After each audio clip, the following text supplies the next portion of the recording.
All right.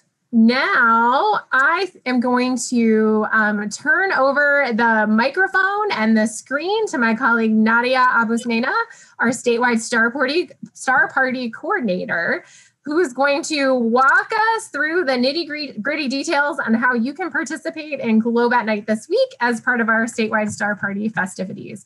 And I think Nadia is sharing actually Connie's contact information too, because I know there were a couple people on the stream that wanted to grab that information. So now's your chance. Before Nadia, I'll let you take it over. Thank you, Holly. Yeah, I'm putting that up there so you guys can get her contact information. Such a lovely talk by Dr. Walker. Thank you so much. Thanks, Holly. So we're just going to go and, take that challenge from Connie and talk about what we want to do here. Now that you're familiar with light pollution and, the international efforts to affect our night skies, we would like to launch Minnesota's first ever large-scale attempt at this citizen science project, Globe at Night. As Dr. Walker mentioned, Globe at Night is a simple way for anyone around the world to measure and submit observations on how dark or bright the night sky looks above them. By going outside once a month around the time of the third quarter moon to the new moon and looking up at a specific constellation, we can share data that will help scientists analyze how the night sky looks in different areas around the world. So that being said, we want you to help us set a record for the most ever Globe at Night submissions from one state. She said she wanted us to reach 500. I'm pretty sure that within 1 week we can surpass that. This is how we want to do it. We are asking you to go out on Friday and Saturday night. Obviously, you guys all know the weather's getting chilly, so make sure you dress warm and dress accordingly. And let's go outside and look for the constellations for this campaign. And those are Pegasus and Perseus. Dr. Walker, she shared how to find those two constellations in the night sky. She also mentioned that Pegasus is appearing earlier in the evening night sky than Perseus is. So it really depends on what time you go out. If you're going 2 hours after sunset, you should be able to find Pegasus at that time. Perseus will be visible later on towards the evening. So here's our Bell Museum star map specific for the statewide star party this week.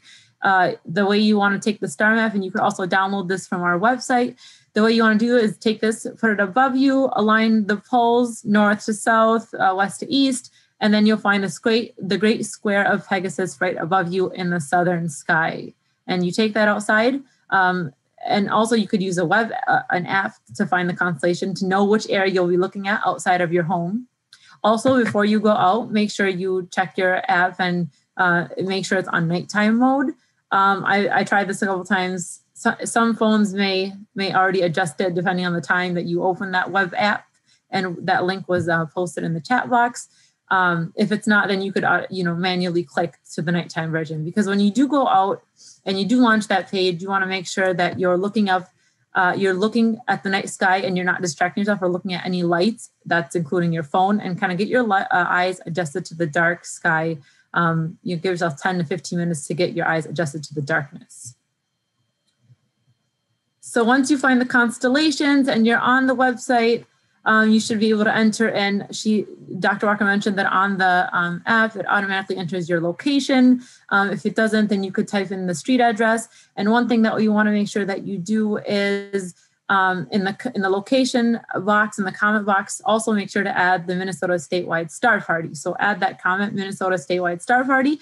That way, even if you're in Wisconsin or in the Dakotas or anywhere around us, at least we can, confirm that all the submissions during this week were from our location.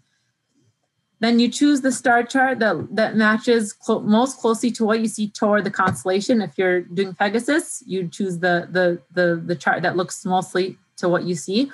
If you're out later on in the evening, you could switch that to Perseus, or you could even do both. Once you do enter all the information, just like Dr. Walker explained, you could submit the data button. And there it goes.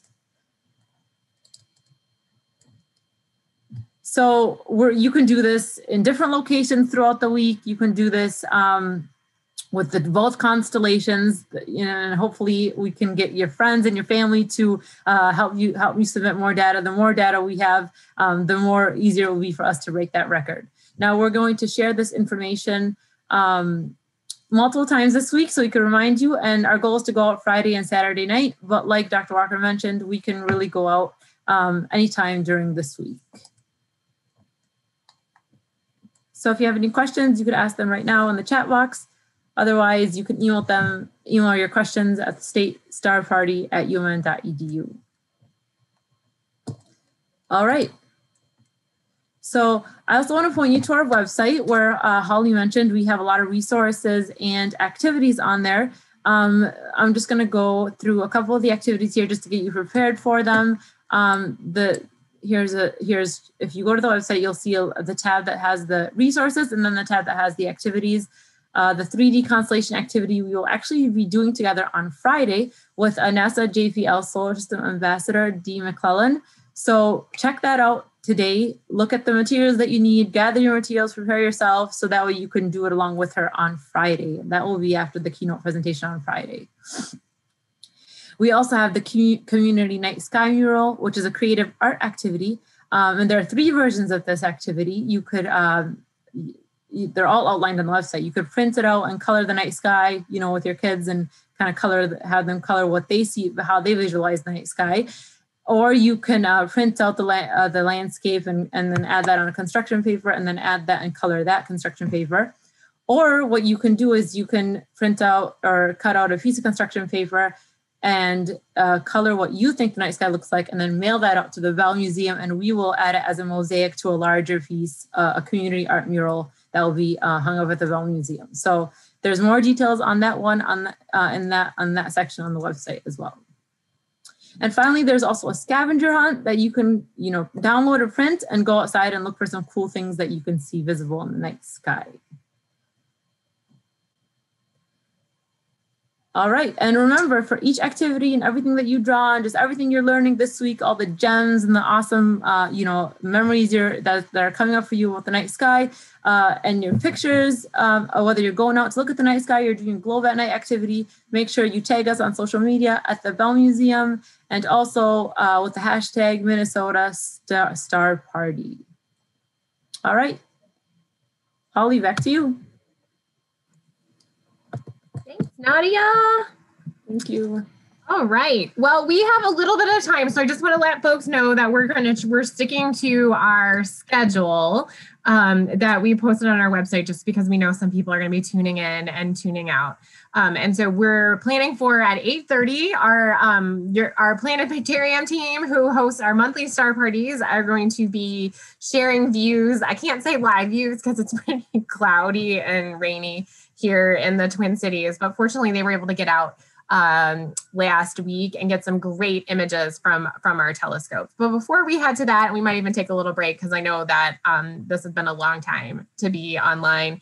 I wanted to acknowledge and share our gratitude for so many partners who've joined us around the state to work with us and rally their audiences, students, and stakeholders for this week's week-long and first virtual statewide star party. You'll see their partner logos throughout the week, but we wanted to give a special shout out tonight. I'm going to do it in alphabetical order to stay fair on this first evening, because we are incredibly grateful and appreciative. And so without further ado, I want to give shout outs to the Arrowhead Astronomical Society, Bellwin Conservancy and Bellwin Outdoor Science, Como Planetarium, the Ely Public Library, Farnsworth Aerospace Pre-K 8, Fond du Lac Tribal and Community College, the U.S. Forest Service, Girl Scouts River Valleys, Globe at Night, the Houston Nature Center at Trailhead Park, Minnesota 4-H, Minnesota Astronomical Society, who you'll hear more from later this week, the U's Minnesota Institute for Astrophysics, who you'll also hear more from later this week, the Marshall W. Allworth Planetarium at UM Duluth, who will be joining us on Friday. Then let's see, who else? We got Minneapolis Community and Technical College, Minnesota State University Moorhead, the National Park Service, Space St. Croix, Three Rivers Park District, and Voyagers Conservancy. Thank you so much. We are so grateful for your participation in the statewide star party and for working with us to connect you to your audiences. It is about 8:15, so we're going to take a pause. I'm going to just put up a screen, and folks can stretch, get a drink, go to the bathroom, and then we will be back online at 8:30. Oh, but before I do that, not yet.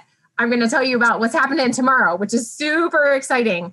We are going to be joined by scientists, superintendents, and program managers from national, state, and provincial parks for a keynote presentation, followed by a panel conversation on efforts to preserve darkness in park and wilderness areas across the US and Canada, particularly in northern Minnesota. We'll have our fingers crossed for clear skies for live telescope viewing with Mark Jobe from the Minnesota Astronomical Society tomorrow, so tune in at 7 p.m. All right, we're going to take a break. We'll be back in 15 minutes right here. So, we will see you shortly with the Bell Museum's planetarium team. Thanks, folks.